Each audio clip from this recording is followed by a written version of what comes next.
Assalamualaikum warahmatullahi wabarakatuh.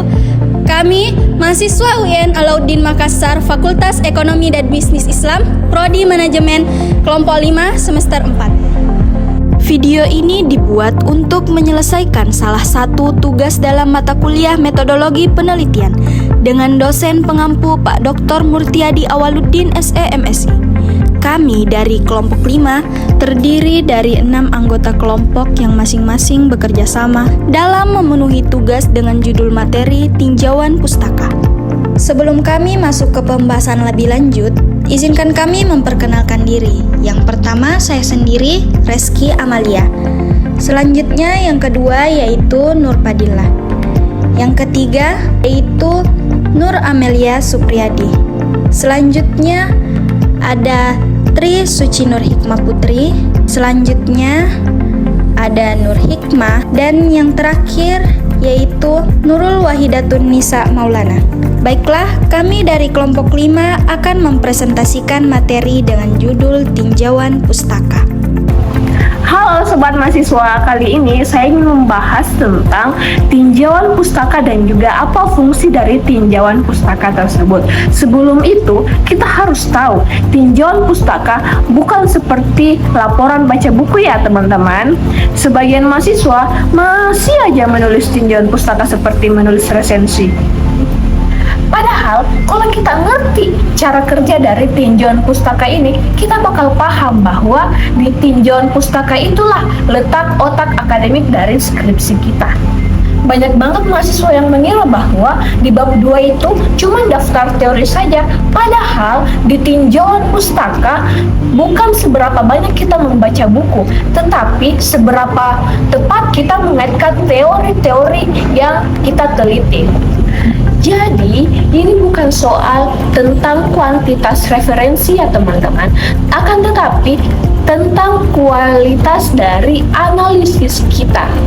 Nah, selanjutnya kita akan membahas apa sih tinjauan pustaka itu? Tinjauan pustaka merupakan sistematika untuk membantu peneliti dalam mendapatkan teori yang relevan sesuai dengan permasalahan atau topik yang akan kita teliti. Nah, pada penelitian, tinjauan pustaka dipakai agar dapat membantu peneliti melakukan analisis di lapangan dengan merujuk teori-teori yang sudah ada dalam penelitian sebelumnya. Dengan mempelajari teori-teori yang relevan, peneliti akan memperoleh pemahaman yang berkaitan dengan subjek penelitiannya. Dalam penelitian ini, teori yang dijelaskan mengenai teori efektivitas, teori partisipasi politik, dan teori program. Adapun beberapa para ahli mengemukakan tentang tinjauan pustaka. Yang pertama, ada John W. Creswell pada tahun 2005. Ia menyebutkan bahwa di tinjauan pustaka atau literatur review adalah ringkasan yang tertulis mengenai suatu jurnal, buku, dan juga dokumen yang mendeskripsikan teori serta suatu informasi yang telah dikelompokkan secara pustaka yang sudah ada pada masa lalu maupun masa kini ke dalam topik dan dokumen yang dibutuhkan untuk proposal penelitian. Penulis merangkum beberapa tinjauan pustaka dalam penelitian yang dilakukan untuk mendukung teori penulisan dalam penelitian. Nah, yang kedua ada Taylor dan Proctor. Ia mencetuskan bahwa di tinjauan pustaka ini merupakan sebuah aktivitas untuk meninjau atau mengkaji kembali berbagai literatur yang telah dipublikasikan oleh akademisi atau peneliti lain sebelumnya terkait topik yang akan kita teliti. Nah, yang terakhir atau yang ketiga ada Sevelson dan Towner, menjelaskan bahwa menyusun sebuah tinjauan pustaka sama halnya dengan menyarikan berbagai hasil penelitian terdahulu untuk mendapat gambaran tentang topik atau permasalahan yang akan diteliti sekaligus untuk menjawab berbagai tantangan yang akan muncul ketika memulai sebuah penelitian. Dengan demikian, tinjauan pustaka merupakan usaha yang dilakukan oleh peneliti untuk mencari dan menghimpun berbagai informasi yang berkaitan dan relevan dengan topik atau masalah yang sedang ditelitinya, guna memperoleh berbagai teori yang akan digunakan sebagai landasan atau pedoman bagi penelitian yang dilakukannya, serta memperoleh berbagai informasi tentang penelitian-penelitian sejenis atau yang ada kaitannya dengan penelitian yang akan dilakukan. Lady menjelaskan, semakin banyak seorang peneliti mengetahui, mengenal, dan memahami tentang penelitian-penelitian yang pernah dilakukan sebelumnya, semakin dapat dipertanggungjawabkan caranya meneliti permasalahan yang dihadapi.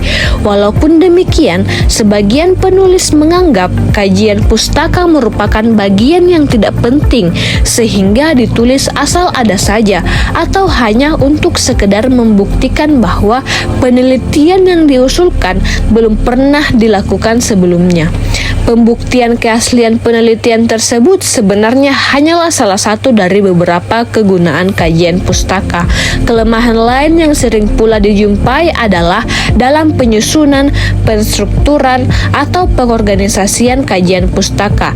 Banyak penulisan kajian pustaka yang mirip resensi buku atau mirip daftar pustaka yang hanya menyebutkan siapa penulisnya dan di pustaka mana ditulis, tanpa membahas apa yang dia tulis. Uraian di atas menunjukkan bahwa tinjauan pustaka diperlukan untuk memberikan pemantapan dan penegasan tentang ciri khas penelitian yang hendak dikerjakan.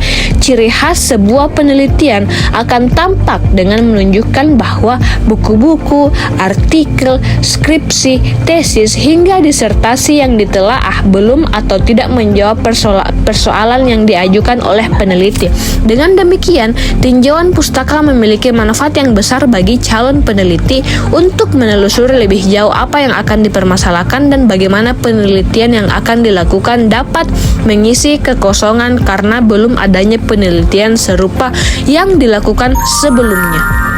Pembahasan selanjutnya, yaitu fungsi dari tinjauan pustaka ini, akan dilanjutkan oleh rekan saya di video berikutnya. Baik teman-teman, selanjutnya saya akan melanjutkan materi dari kelompok kami, yakni fungsi dari tinjauan pustaka. Tinjauan pustaka atau literatur review merupakan bagian penting dalam sebuah penelitian. Bagian ini membantu peneliti dalam menentukan teori dan menyelesaikan masalah. Menurut Punaji Setiosari, fungsi tinjauan pustaka diantaranya itu yang pertama, membantu peneliti membatasi bidang kajian.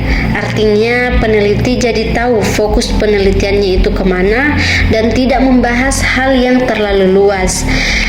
Jadi di dalam pembahasannya itu ada batasan. Nah, yang kedua itu membantu peneliti menempatkan masalah sesuai perspektif. Maksudnya itu peneliti bisa melihat masalah dari sudut pandang teori yang tepat. Yang ketiga, menghindari replikasi penelitian sebelumnya. Artinya, peneliti tidak mengulang penelitian yang sudah pernah dilakukan. Yang keempat, mengaitkan ide dan teori dengan penerapan. Jadi, teori yang dipelajari bisa digunakan dalam penelitian secara nyata. Dan yang terakhir itu, yang kelima, membantu memahami struktur isi penelitian. Dengan begitu, peneliti tahu bagaimana menyusun penelitian dengan baik dan benar. Nah, selain itu, menurut Zubaidah, fungsi tinjauan pustaka juga meliputi yang pertama, mengetahui sejarah masalah penelitian, yaitu memahami bagaimana masalah itu muncul dan berkembang. Kemudian membantu memilih prosedur penelitian, yang artinya membantu menentukan langkah-langkah penelitian yang tepat. Kemudian memahami latar belakang teoritis, yaitu dasar teori yang mendukung penelitian. Kemudian mengetahui manfaat penelitian sebelumnya sehingga bisa dijadikan bahan referensi. Kemudian menghindari duplikasi, yaitu yang dimana mencegah penelitian yang sama persis. Dan yang terakhir itu memberikan pembenaran dalam pemilihan masalah penelitian. Artinya penelitian yang dipilih memang penting untuk diteliti. Selain itu, adapun menurut Amirin memaparkan bahwa kajian pustaka juga digunakan untuk menyeleksi masalah-masalah yang akan diangkat menjadi topik penelitian, serta untuk menjelaskan kedudukan masalah dalam tempatnya yang lebih luas. Konstruksi teoritik yang ada dalam kajian pustaka akan memberikan landasan bagi penelitian, sehingga sumbangan kajian pustaka pada penelitian dapat dijelaskan dengan 3 penjelasan. Yang pertama itu konstruksi teoritik sebagai dasar. Nah, penelitian apapun itu tidak terlepas dari yang namanya kerangka teori. Penelitian tidaklah berarti tanpa teori sama sekali, paling tidak sebagai pasangan atau pedoman untuk memberikan asumsi atau postulat, prinsip, teori, konsep, proposisi, dan definisi dari operasional. Kemudian yang kedua, konstruksi teoritik sebagai tolak ukur. Nah, penelitian tindakan berupaya untuk meningkatkan kinerja pembelajaran atau proses kegiatan pembelajaran, sehingga perlu sarana untuk mengontrol baik tidaknya prosedur yang digunakan. Kerangka teori yang dapat membantu sebagai ukuran patokan atau standar ataupun tolak ukur yang dimaksud. Nah, yang terakhir itu yang ketiga, konstruksi teoritik sebagai sumber hipotesa. Hipotesa pada umumnya dimunculkan dari kajian teori. Teori-teori yang diragukan akan dicoba dan diuji kembali sehingga terbentuklah hipotesa. Dasar rasional mengapa harus diuji kembali karena pembuktian secara teoritis harus diimbangi dengan pembuktian secara empiris. Dengan demikian, tinjauan pustaka berfungsi kepada peneliti untuk yang pertama, peneliti akan mengetahui batas cakupan permasalahan. Yang kedua, peneliti dapat menempatkan pertanyaan secara perspektif. Peneliti juga dapat membatasi pertanyaan penelitian yang diajukan. Kemudian peneliti juga dapat menentukan konsep studi yang berkaitan erat dengan permasalahan. Nah, selanjutnya itu peneliti juga dapat mengetahui dan menilai hasil penelitian sejenis yang mungkin kontradiktif antar penelitian. Kemudian peneliti dapat menentukan pilihan metode penelitian yang tepat untuk memecahkan permasalahan. Dapat dicegah atau dikurangi replikasi yang kurang bermanfaat dengan penelitian yang ada sebelumnya. Dan yang terakhir itu peneliti dapat lebih yakin dalam menginterpretasikan hasil penelitian yang akan dilakukan. Nah, itu saja yang dapat saya jelaskan. Selanjutnya akan dilanjutkan oleh teman saya. Kepadanya saya persilahkan. Baik, di sini saya akan memaparkan materi mengenai sumber-sumber literatur ilmiah. Literatur ilmiah merupakan komponen penting dalam suatu penelitian, karena hampir seluruh penelitian dibangun berdasarkan kajian terhadap penelitian-penelitian sebelumnya. Melalui penelusuran literatur, peneliti dapat memperoleh landasan teori, memahami perkembangan suatu bidang ilmu, serta mengidentifikasi celah penelitian yang masih terbuka. Selain itu, penggunaan literatur ilmiah juga merupakan bentuk penghargaan terhadap kontribusi para peneliti terdahulu yang dicantumkan dalam daftar pustaka. Terdapat berbagai sumber yang dapat digunakan sebagai literatur ilmiah. Salah satu sumber utama adalah artikel ilmiah atau paper yang dipublikasikan dalam jurnal nasional maupun internasional. Artikel jurnal umumnya memuat hasil penelitian terbaru yang telah melalui proses penelaahan, sehingga memiliki tingkat keandalan yang tinggi dan sering dijadikan sebagai rujukan utama dalam penelitian. Selain itu, tesis juga merupakan sumber literatur ilmiah yang penting. Tesis adalah karya ilmiah yang disusun oleh mahasiswa program magister atau S2 dan biasanya membahas suatu topik secara mendalam serta menghasilkan temuan baru berdasarkan penelitian yang dilakukan. Lebih lanjut, disertasi merupakan karya ilmiah pada jenjang yang lebih tinggi, yaitu program doktor, yang menuntut adanya kontribusi orisinal terhadap pengembangan ilmu pengetahuan melalui metode dan analisis yang dapat dipertanggungjawabkan. Nah, kemudian sumber literatur selanjutnya itu adalah proceeding dan hasil konferensi. Proceeding merupakan kumpulan makalah yang dipresentasikan dalam seminar atau konferensi ilmiah dan seringkali memuat perkembangan terbaru dalam suatu bidang kajian. Oleh karena itu, proceeding dapat menjadi referensi yang relevan dan mutakhir bagi peneliti. Nah, majalah ilmiah, pamflet, dan clipping juga dapat digunakan sebagai sumber pendukung. Meskipun tidak seformal jurnal ilmiah, sumber-sumber tersebut seringkali menyajikan informasi mengenai isu-isu terkini, teori, maupun penemuan yang sedang berkembang di masyarakat ilmiah. Nah, selanjutnya, abstrak hasil penelitian juga memiliki peran penting dalam literatur ilmiah karena memberikan gambaran singkat mengenai isu suatu penelitian. Dengan membaca abstrak, peneliti dapat dengan cepat menilai relevansi suatu penelitian terhadap topik yang sedang dikaji. Terakhir, website ilmiah yang kredibel juga dapat dimanfaatkan sebagai sumber literatur, terutama untuk memperoleh informasi tambahan yang mudah diakses. Namun, peneliti harus selektif dalam memilih sumber daring agar informasi yang digunakan valid dan dapat dipertanggungjawabkan secara akademik. Nah, dengan demikian, pemanfaatan berbagai sumber literatur ilmiah secara tepat akan membantu peneliti dalam menyusun kajian pustaka yang kuat, sistematis, dan relevan, sehingga mendukung kualitas keseluruhan penelitian. Halo, saya Reski Amalia dengan NIM 90200124056. Baik, di sini saya akan memaparkan materi mengenai teknik penelusuran literatur, yang dimana penelusuran literatur adalah proses berulang yang berarti Anda biasanya perlu mengulangi proses tersebut beberapa kali sebelum mencapai tujuan Anda. Nah, prosesnya itu ada beberapa. Nah, baik, yang pertama yaitu definisikan pertanyaan penelitian Anda. Nah, sebelum Anda masuk ke basis data untuk memulai pencarian, sangatlah penting untuk menganalisis topik Anda terlebih dahulu, memecahnya menjadi sejumlah pertanyaan penelitian. Contohnya, seperti judulnya itu, apakah biofuel merupakan solusi untuk menipisnya cadangan minyak? Nah, Anda bisa mengetik kalimat ini ke dalam kotak pencarian basis data, namun biasanya itu tidak membantu karena kalimat tersebut mungkin tidak mengandung kata kunci yang paling tepat. Nah, selain itu, satu kalimat ini kemungkinan besar tidak mencakup semua yang ingin Anda ketahui.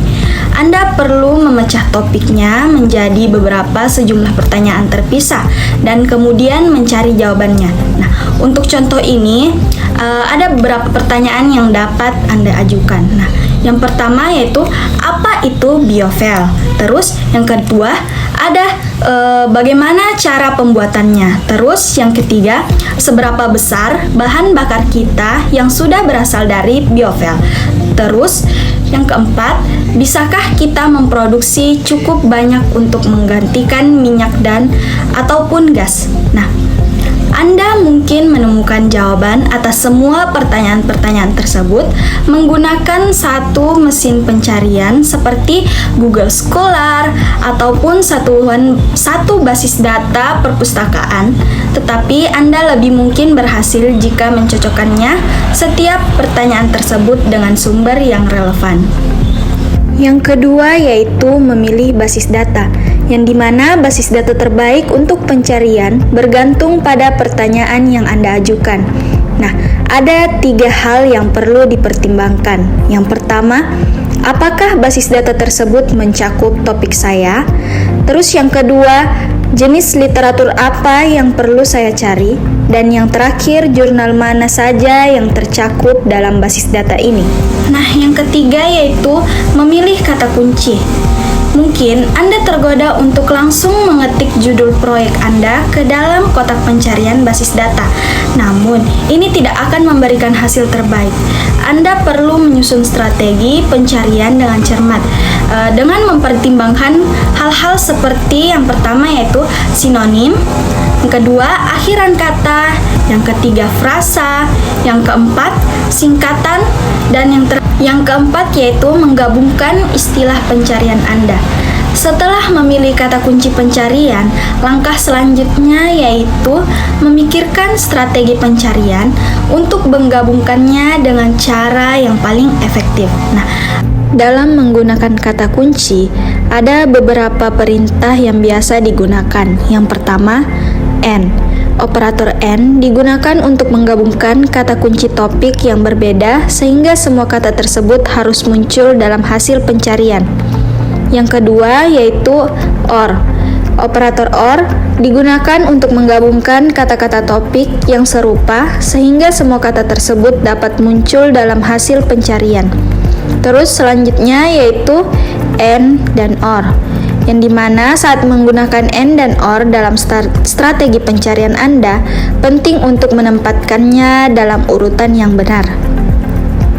Dan yang terakhir yaitu NOT. Sebagian besar basis data memungkinkan Anda menggunakan NOT untuk mengecualikan istilah yang tidak ingin Anda tampilkan.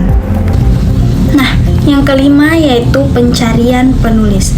Saat mencari seorang penulis, Anda biasanya bertujuan untuk menemukan semua karya yang telah mereka tulis. Nah, kedengarannya mudah, namun Anda dapat menemui banyak masalah saat mencari nama penulis. Nah, misalnya, penulis yang berbeda mungkin memiliki nama yang sama. Terus, Anda mungkin tidak dapat membedakan mana nama belakang penulis dan mana nama depannya. Nah, terus yaitu mencari daftar publikasi yang lengkap. Banyak penulis menyimpan daftar lengkap publikasi mereka di situs web. Nah, ataupun institusional. Google mungkin merupakan cara terbaik untuk menemukannya. Namun, jika Anda memiliki penulis dengan nama yang umum, Anda perlu memilih yang tepat.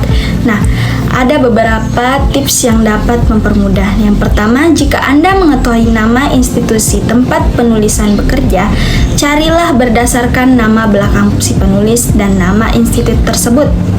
Terus, jika Anda tidak mengetahui nama institusi tersebut, coba cari berdasarkan nama belakang si penulis dan beberapa kata kunci terkait topik tersebut. Terus, jika Anda dapat menemukan artikel apapun yang ditulis oleh si penulis, artikel itu seharusnya mencantumkan nama institusi mereka. Nah, yang terakhir yaitu catat riwayat pencarian Anda. Mencatat basis data mana yang telah Anda telusuri dan istilah pencarian apa yang Anda gunakan akan membantu Anda menghindari pemborosan waktu dengan mengulangi pencarian di kemudian hari. Nah, biasanya Anda perlu mendaftar dan masuk ke basis data untuk menyimpan pencarian Anda secara online. Assalamualaikum warahmatullahi wabarakatuh. Perkenalkan, nama saya Nurul Wahidatun Nisa Maulana dengan NIM 90200124015. Nah, di sini saya akan membahas mengenai penyusunan kajian teori. Nah, kajian teori merupakan bagian penting dalam karya ilmiah karena menjadi dasar dalam menjelaskan penelitian secara ilmiah dan sistematis. Nah, sekarang kita masuk pada pengertian kajian teori. Apa sih itu kajian teori? Nah, kajian teori merupakan suatu kumpulan definisi dan teori yang relevan dengan topik penelitian yang disusun secara sistematis. Biasanya, kajian teori terdapat pada bab 2 dalam skripsi dan berfungsi sebagai fondasi utama. Baik, adapun teori menurut para ahli. Nah, menurut para ahli, teori merupakan sekumpulan konsep, definisi, dan proposisi yang digunakan untuk menjelaskan suatu fenomena. Nah, yang dimana teori bersifat ilmiah dan empiris, artinya sudah melalui proses pengujian dan observasi. Nah, jadi teori bukan hanya sekedar pendapat, tetapi memiliki dasar ilmiah yang kuat. Nah, adapun fungsi kajian teori. Nah, kajian teori memiliki beberapa fungsi penting. Yang pertama, memberikan kerangka teoritas agar penelitian lebih sistematis. Yang kedua, membantu mengidentifikasi jenjang penelitian sehingga ada kebaruan. Dan yang ketiga, mendukung analisis data agar lebih terarah. Dan yang keempat, meningkatkan kredibilitas penelitian karena didukung teori. Dalam kajian teori ada beberapa perbedaan, yang diantaranya yaitu kajian teori, tinjauan pustaka, dan kerangka berpikir. Nah, kajian teori membahas konsep dan teori utama yang digunakan dalam penelitian. Tinjauan pustaka berisi penelitian terdahulu yang relevan, sedangkan kerangka berpikir menjelaskan hubungan antara variabel dalam bentuk alur. Nah, adapun langkah-langkah menyusun kajian teori. Nah, dalam menyusun kajian teori ada beberapa langkah yang perlu dilakukan. Yang pertama, menentukan variabel penelitian, dan yang kedua, mengumpulkan referensi dari berbagai sumber. Yang ketiga, menyaring referensi yang relevan. Keempat, membandingkan teori dari berbagai sumber. Yang kelima, menentukan posisi variabel dalam penelitian. Nah, langkah selanjutnya adalah memahami topik penelitian secara menyeluruh. Kemudian, menuliskan teori menggunakan bahasa sendiri tanpa mengubah makna. Dan terakhir, mencantumkan sumber rujukan untuk menjaga kejujuran akademik dan menghindari plagiarisme. Nah, sekarang kita masuk pada jenis sumber kajian teori. Nah, sumber kajian teori dapat berasal dari buku ilmiah, jurnal penelitian, laporan penelitian, serta sumber online yang terpercaya. Pemilihan sumber yang kredibel sangat penting untuk meningkatkan kualitas penelitian. Adapun gaya penulisan kutipan, yang dimana dalam penulisan karya ilmiah terdapat beberapa gaya kutipan yang umum digunakan, seperti APA style, Harvard style, dan Chicago style. Nah, biasanya setiap kampus memiliki aturan tersendiri mengenai gaya kutipan yang digunakan. Nah, sekarang tibalah saatnya kita pada penghujung materi yang dimana adalah kesimpulan. Nah, kesimpulannya, kajian teori merupakan fondasi utama dalam penelitian. Kajian teori berfungsi untuk menjelaskan, mendukung, dan memperkuat penelitian. Oleh karena itu, kajian teori harus disusun secara sistematis, relevan, dan berdasarkan sumber ilmiah yang terpercaya. Nah, demikian penjelasan mengenai penyusunan kajian teori. Cukup sampai di sini saja. Wassalamualaikum warahmatullahi wabarakatuh. Assalamualaikum warahmatullahi wabarakatuh. Perkenalkan, nama saya Nur Amelia Supriyadi dengan NIM 90201240055. Nah, di sini saya akan membahas tentang penelitian terdahulu. Penelitian terdahulu adalah penelitian yang sudah dilakukan sebelumnya dan memiliki hubungan dengan topik yang sedang kita teliti. Jadi, bagian ini bukan sekedar formalitas, tetapi menjadi bagian dasar untuk membandingkan penelitian kita dengan penelitian orang lain yang sudah ada lebih dulu. Kenapa penelitian terdahulu itu penting? Karena dari sini kita bisa tahu apa saja yang sudah pernah diteliti, apa hasilnya, dan bagaimana yang belum dibahas secara mendalam. Dengan begitu, penelitian kita jadi lebih jelas posisinya, punya arah yang kuat dan tidak terkesan mengulang penelitian yang sama. Selain itu, penelitian terdahulu juga membantu kita menunjukkan orisinalitas. Artinya, kita bisa menjelaskan persamaan dan perbedaan antara penelitian kita dengan penelitian sebelumnya, sehingga penelitian kita terlihat lebih spesifik dan memiliki kebaruan. Penelitian terdahulu bisa ditulis dalam dua bentuk. Yang pertama, bentuk paragraf, yaitu dijelaskan dengan kalimat naratif. Terus yang kedua adalah bentuk tabel, yang lebih mudah digunakan kalau jumlah penduduknya cukup banyak. Dengan tabel, perbandingan jadi lebih rapi dan mudah dipahami. Jadi, kesimpulannya, penelitian terdahulu sangat penting dalam sebuah karya ilmiah, terutama dalam skripsi. Fungsinya bukan hanya sebagai referensi, tetapi juga sebagai pembanding, penguat, dan bukti bahwa penelitian kita memiliki kontribusi yang baru.